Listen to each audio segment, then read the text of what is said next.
December 1943, Ortona, Italy. Inside a command post 3 kilometers behind German lines, Wehrmacht officers gather around a wooden table covered with maps and reports. The oil lamp flickers as they read through intelligence documents that make no sense. The numbers are wrong. They must be wrong. For 6 months, German forces have held strong positions across Italy. Their defense lines have stopped American advances. British attacks follow predictable patterns. The Germans know how to fight them. They know when attacks will come, usually after heavy artillery fire. They know how Allied soldiers move through towns, always using streets and main roads. They know the enemy takes breaks at night to rest and regroup. But now something has changed, and the change brings fear. A major named Klaus Werner points to casualty reports from the past 3 weeks. His finger shakes slightly. German losses in sectors facing Canadian troops are 40% higher than anywhere else on the Italian front. 40%. In some battles, the number climbs to 60%. These are not small differences. These are the kinds of numbers that lose wars. The 1st Parachute Division considers itself the best Germany has. These are elite soldiers, trained for years, veterans of brutal fighting across Europe and Africa. They have stopped British tank attacks. They have held against massive American infantry assaults. But against the Canadians, their standard tactics fail completely. Defensive positions that should hold for days fall in hours. Strong points that cost the Allies hundreds of casualties to capture get overrun with barely a fight. Werner reads from a field report written 2 days earlier. A company commander describes watching Canadian soldiers advance through artillery fire that should have pinned them down. The Canadians did not stop. They did not take cover. They moved forward through the explosions as if the shells meant nothing. When they reached the German trenches, the fighting became savage. The report uses that exact word, savage. But then, when the position fell and Germans tried to surrender, the Canadians accepted immediately. They treated prisoners correctly, even kindly. They offered water and medical care. One Canadian officer spoke perfect German and apologized for the conditions of the battlefield. This combination confuses the German commanders more than anything else. How can soldiers be so ruthless in combat yet so civilized in victory? The pattern repeats in every engagement. Canadians fight like demons until the enemy surrenders, then transform into professional soldiers who follow all the rules of war. German intelligence has no framework for understanding this behavior. Their training manuals describe enemies as either barbaric or weak, disciplined or chaotic. The Canadians seem to be all of these things at once. Another officer, a colonel named Friedrich Braun, has been studying Canadian movements for 2 weeks. He spreads out photographs taken by reconnaissance planes. The images show Canadian positions at different times of day. Braun points out something strange. During daylight hours, Canadian camps look quiet, almost lazy. Soldiers rest in tents. Equipment sits idle. But every night, the camp's empty. The Canadians move out in darkness, conducting operations when German doctrine says armies should sleep. They attack at 2 in the morning. They advance at 4. By dawn, they have captured objectives and settled in to defend them, making it look like they have been there for days. Traditional German defensive strategy relies on knowing when attacks will happen. Commanders position troops based on predictable enemy schedules, but Canadians have no schedule. They strike when tired. They wait when fresh. A German defender never knows if the quiet sector he guards will explode into combat in the next 5 minutes or stay peaceful for 3 more days. This uncertainty wears down morale faster than actual combat. The intelligence reports pile up on the table. Each one describes something that should not be possible. Canadian artillery hits targets on the first shot at ranges exceeding 8 kilometers. Most armies need 3 or 4 shots to find the range. Canadian infantry clears fortified buildings in minutes using techniques no one has seen before. They blast holes through walls and move between buildings without ever stepping into the streets where machine guns wait. German snipers, positioned to cover roads and alleys, fire at empty space while Canadians advance through solid stone walls.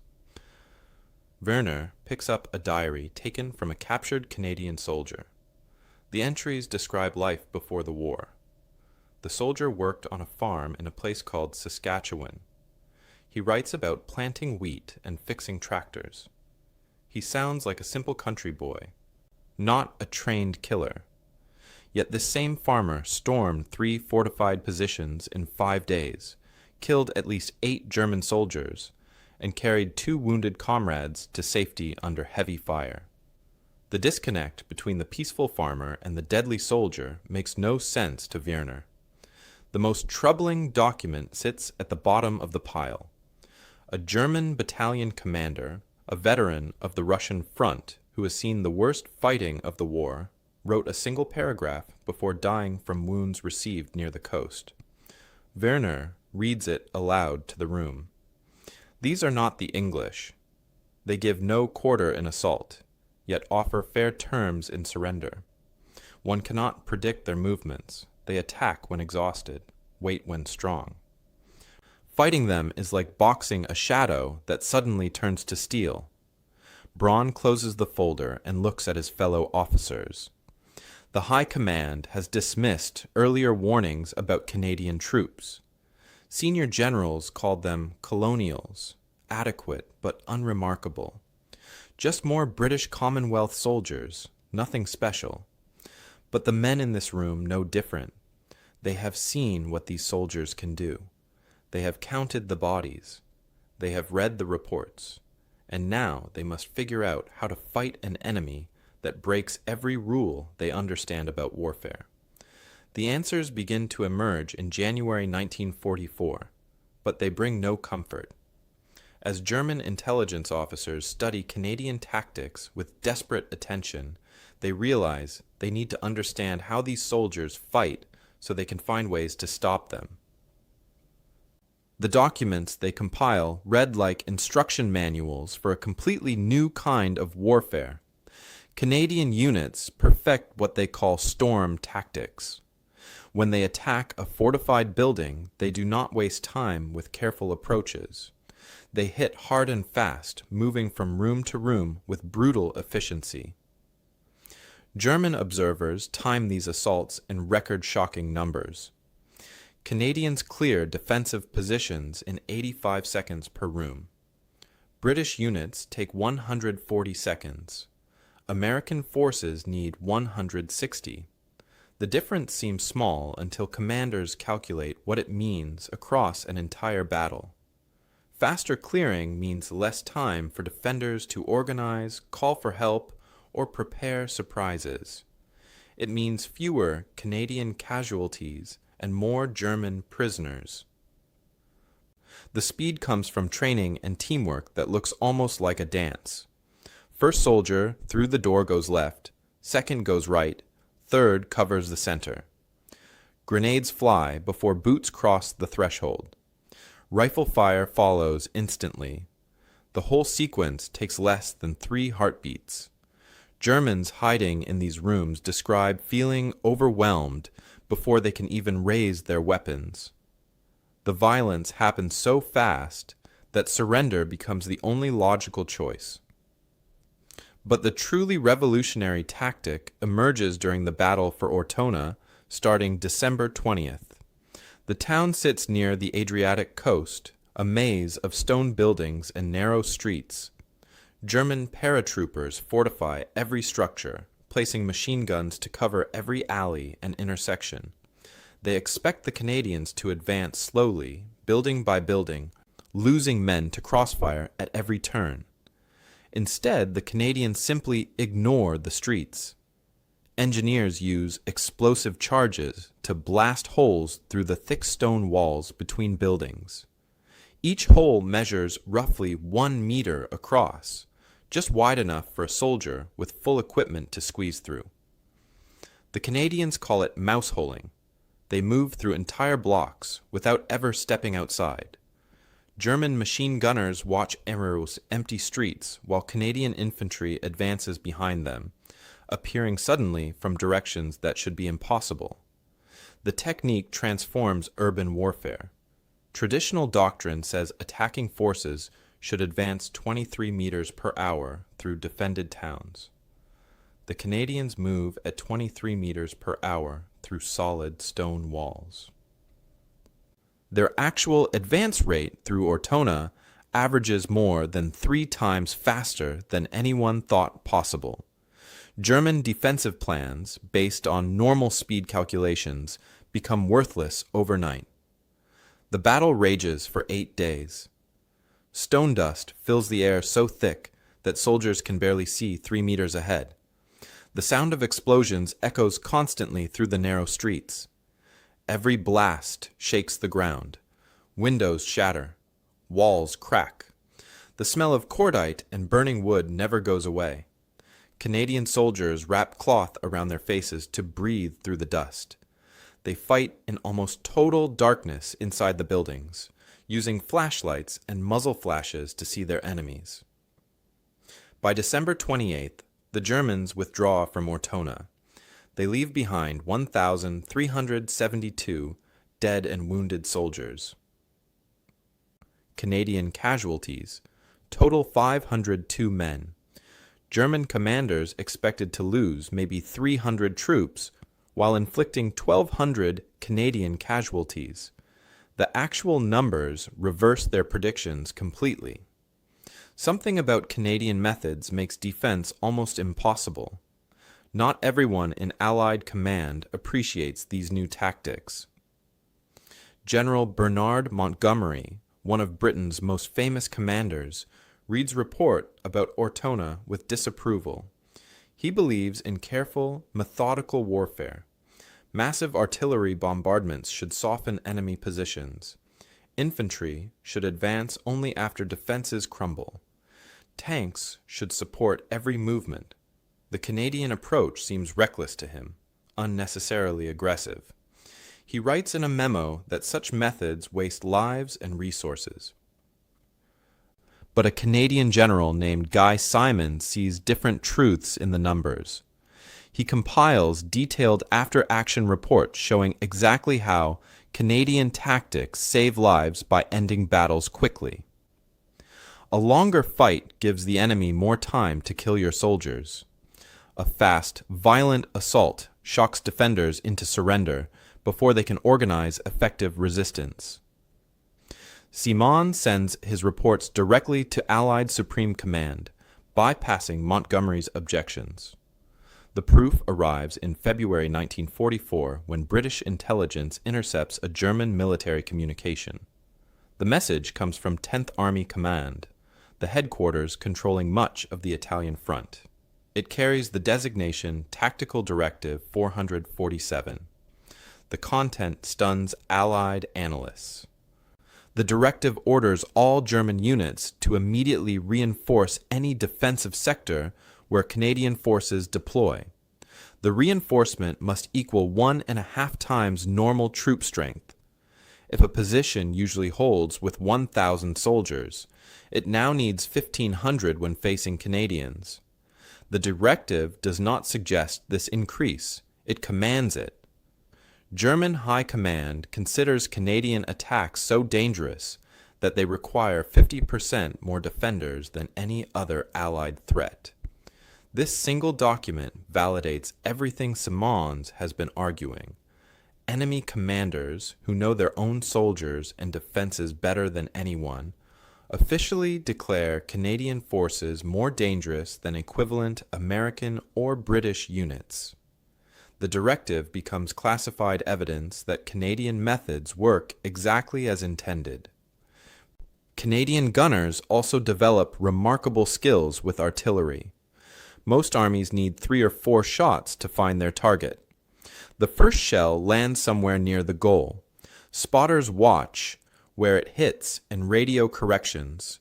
The second shot gets closer. The third might score a direct hit. This process takes time and wastes ammunition. Canadian artillery crews consistently hit targets with their first shell at distances beyond 8 kilometers. German troops in defensive positions learn to fear the whistle of incoming Canadian artillery because they know the first sound they hear might be the last. The guns achieve this accuracy through intensive training and mathematical precision. Canadian spotters use careful measurements and detailed maps. They account for wind speed, air temperature, and ammunition variations. They practice constantly, even when not in combat. The result is artillery fire that acts more like a sniper rifle than area bombardment. Night operations become another Canadian specialty. While other armies rest after dark, Canadians conduct 67% of their attacks between 10 at night and 4 in the morning. German soldiers stand watch in darkness, knowing attack could come at any moment but never certain when. The psychological strain breaks men faster than actual combat. Defenders grow exhausted from constant alertness.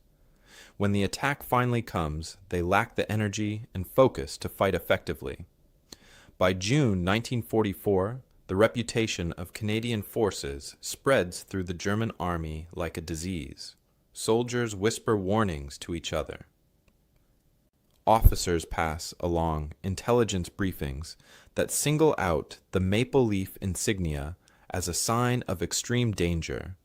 The statistics paint a clear picture that terrifies every German commander.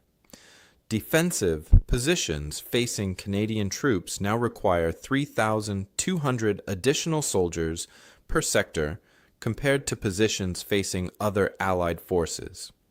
This is not a suggestion based on theory. This is a mathematical calculation based on actual battle results. Without those extra troops, German lines collapse an average of 8 hours faster. The numbers reveal something even more disturbing to German morale. When soldiers know they face Canadian units, surrender rates jump by 23%. These are not cowards giving up without a fight. These are experienced Wehrmacht troops who have survived years of brutal warfare. They choose to raise white flags rather than face another hour of combat against an enemy they cannot predict or stop. German situation reports begin using a new phrase that appears in no military manual. They call it the Canadian morale effect. Just knowing Canadians occupy the sector across no man's land makes German soldiers less willing to fight. Intelligence agencies on both sides produce 14 separate reports analyzing Canadian tactical patterns between January and June 1944. No other Allied nationality receives this level of attention relative to force size. German analysts study every Canadian victory, looking for patterns they can exploit. They find few weaknesses. British and American intelligence officers study the same battles to understand what makes their Canadian allies so effective. The conclusions all point to the same factors: superior training, aggressive initiative, and unpredictable timing create a combination that standard defensive doctrine cannot counter. The invasion of Normandy in June brings Canadian forces to France. Allied command assigns them critical objectives around the city of Caen. The landscape transforms into hell on earth. Tank treads churn through wheat fields that weeks earlier grew peacefully under summer sun. Each tank leaves a trail of destroyed earth 2.5 meters wide. German machine gun positions hide in old stone farmhouses with walls 80 centimeters thick. These walls stop rifle bullets and shell fragments. They should provide perfect cover for defenders. But Canadian artillery and infantry coordinate their attacks with such precision that even these massive stones crumble. The air hangs thick with the smell of cordite from constant explosions. Summer dust mixes with smoke to create a haze that burns the eyes and throat. The sound becomes a living thing that fills every moment. Lee Enfield rifles crack with sharp reports. 25-pound artillery guns boom every 45 seconds, their rhythm as regular as a heartbeat. Bren guns clatter with their distinctive mechanical sound. Between these noises, men scream, engines roar, and buildings collapse. There is no silence anywhere near the battle lines. The sound follows soldiers even when they try to sleep. It invades their dreams and haunts their waking hours. Operation Totalize begins on August 8th.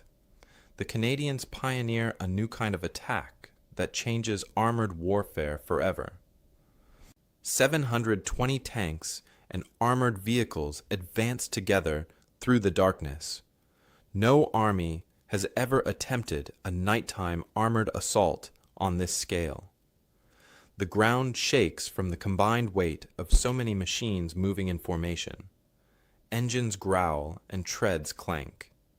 The noise alone terrifies German defenders who cannot see what approaches but know something massive comes toward them. The advance penetrates 14 kilometers into German territory in just 12 hours.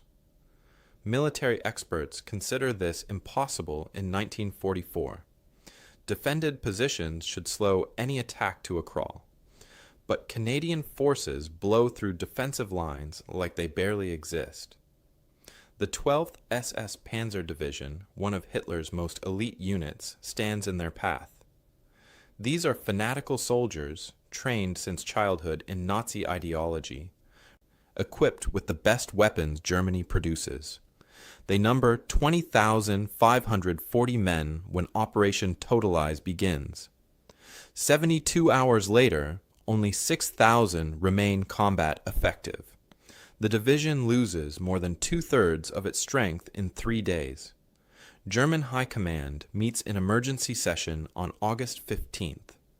The minutes from this meeting survive the war and provide chilling evidence of how deeply Canadian forces worry enemy leadership. A memorandum circulates among top commanders with a priority assessment label. The document states flatly that Canadian formations represent a disproportionate threat to German defensive plans. It recommends strategic avoidance where tactically feasible. When engagement cannot be avoided, the memo demands overwhelming force ratios of at least 2.5 German soldiers for every 1 Canadian. This recommendation represents an extraordinary admission. Germany is losing the war. Resources grow scarce. Every soldier matters. Yet High Command orders commanders to concentrate forces against Canadians, even if it means weakening other sectors.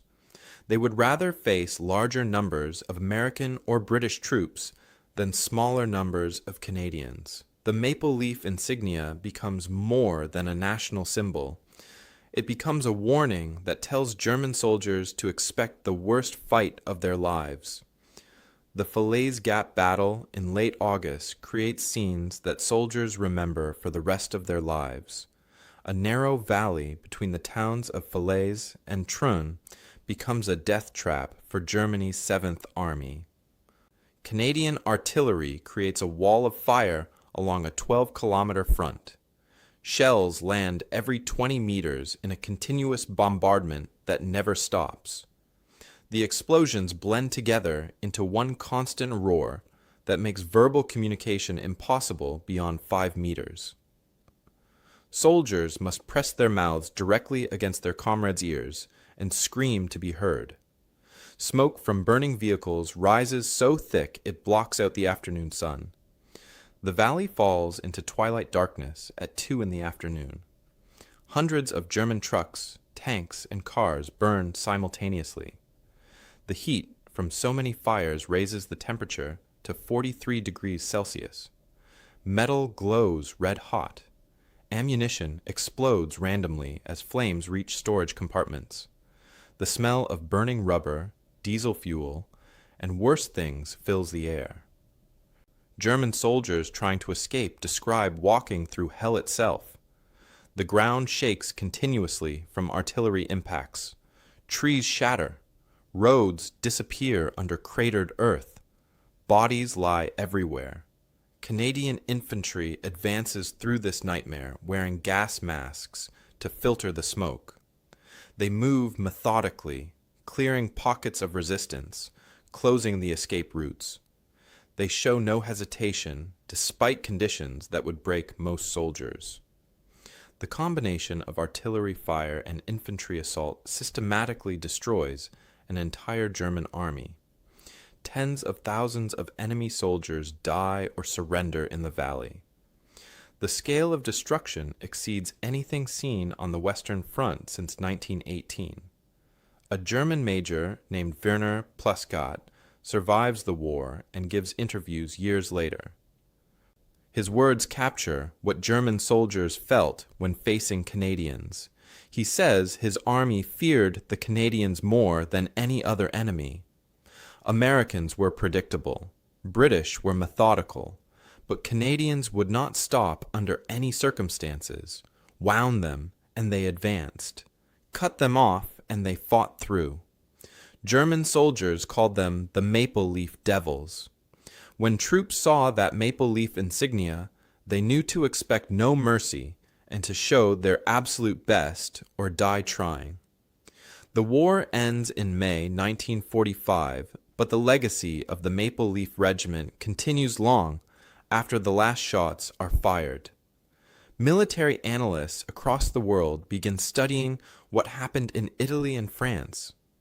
They want to understand how one nation's soldiers achieved such remarkable results.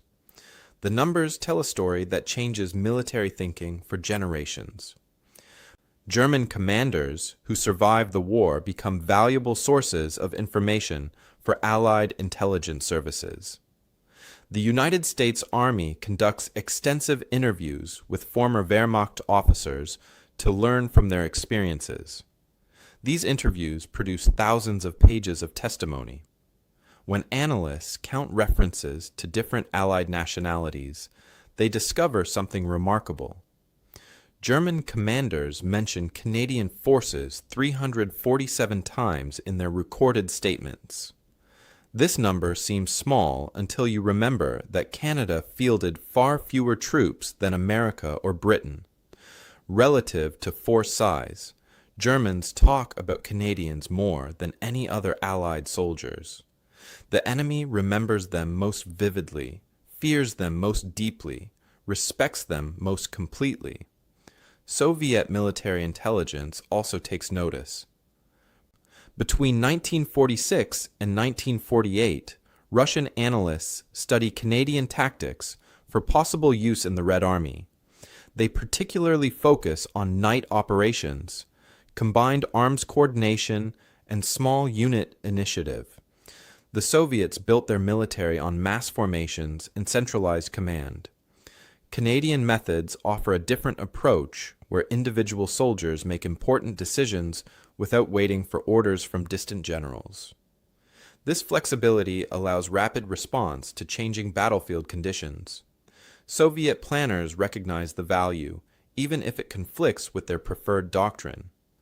The techniques pioneered by Canadian forces gradually become standard practice across Western militaries.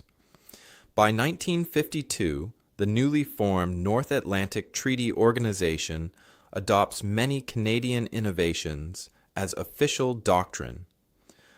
Night assault procedures taught to NATO forces come directly from Canadian experiences in Italy. Combined arms coordination models, where infantry, armor, and artillery work together seamlessly, follow patterns established by Canadian units in Normandy. Most importantly, NATO embraces the concept of small unit initiative that made Canadians so unpredictable and effective. This last change represents a fundamental shift in military thinking.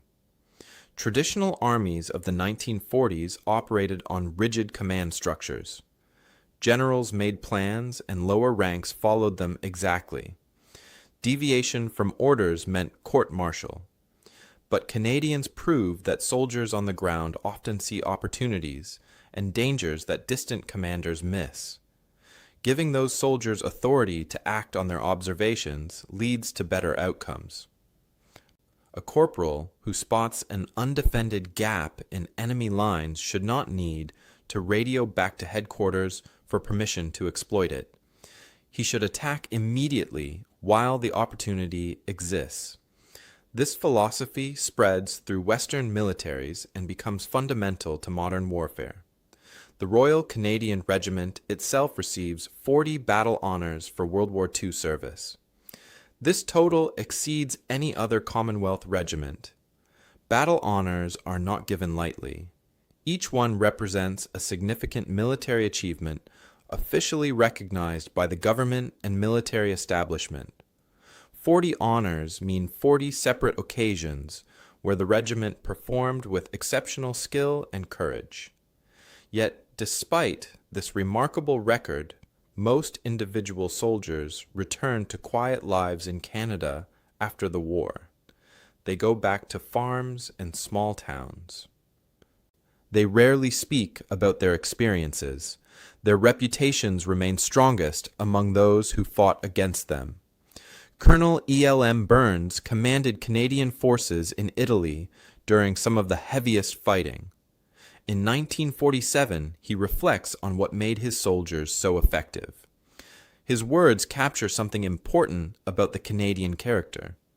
He says Canadians were not fiercer than other soldiers, nor braver.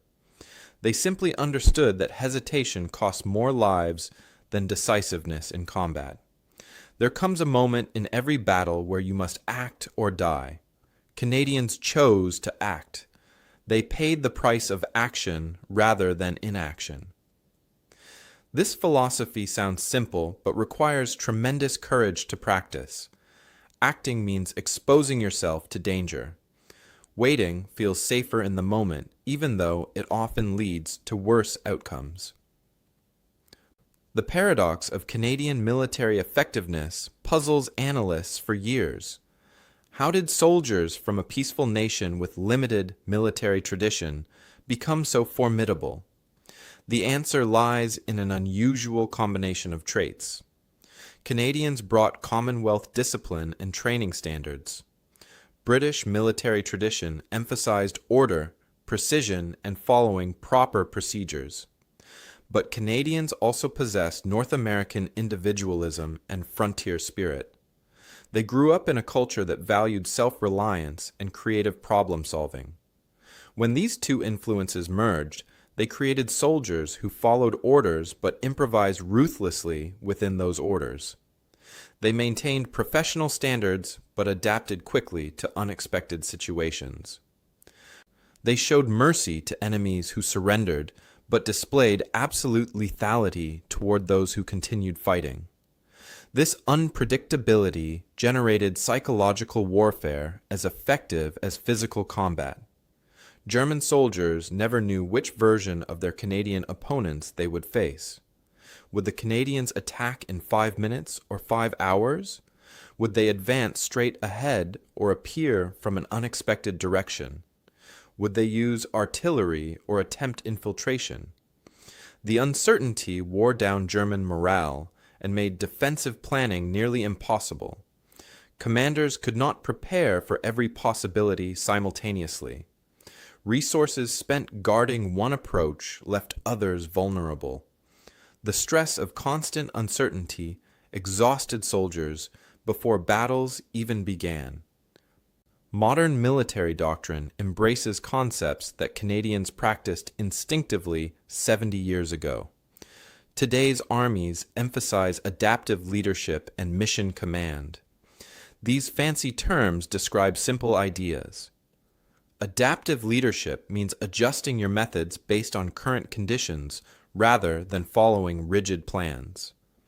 Mission command means telling subordinates what you want accomplished, but letting them decide how to accomplish it. Canadian soldiers in 1943 already understood these principles without needing special training or doctrine manuals. They adapted naturally and took initiative automatically. The story of the Maple Leaf Regiment teaches important lessons about effectiveness in crisis situations. Success does not always come from following established playbooks. Sometimes the best results emerge from combining different approaches in new ways. Discipline matters, but so does flexibility. Training provides essential foundations, but initiative determines outcomes. The most dangerous opponent is not necessarily the strongest or most numerous. The most dangerous opponent combines multiple strengths in ways that create unexpected advantages. Germans did not fear Canadians because they were cruel or savage. They feared them because they were effective. In an era of industrial warfare where individual soldiers seemed interchangeable, where massive armies clashed in battles involving millions of men, the Canadians proved that culture and attitude still mattered. A well-trained unit with strong morale and tactical flexibility could achieve results far beyond what numbers alone predicted. 10,000 Canadians accomplished what might take 20,000 soldiers from other armies. The maple leaf symbol evolved beyond representing a nation. It came to represent a warrior philosophy that balanced seemingly opposite qualities. Be polite and professional until circumstances demand otherwise. When that moment arrives, commit completely without hesitation or mercy. Show restraint in victory, but absolute determination in combat. Follow rules and procedures except when those rules prevent success. This philosophy creates soldiers who are simultaneously predictable and unpredictable, disciplined and creative, civilized and deadly. Perhaps the deepest lesson is this: the most formidable opponent is not the one who acts from rage or hatred. The most formidable opponent is the one who remains calm and professional while applying overwhelming force toward clear objectives, the one who can switch instantly from restraint to violence and back again, the one who makes moral distinctions even in the chaos of battle, showing mercy when appropriate but never confusing mercy with weakness. The Wehrmacht learned this truth at tremendous cost across Italian hills and French fields. The maple leaf warned them what approached. They rarely heeded the warning in time,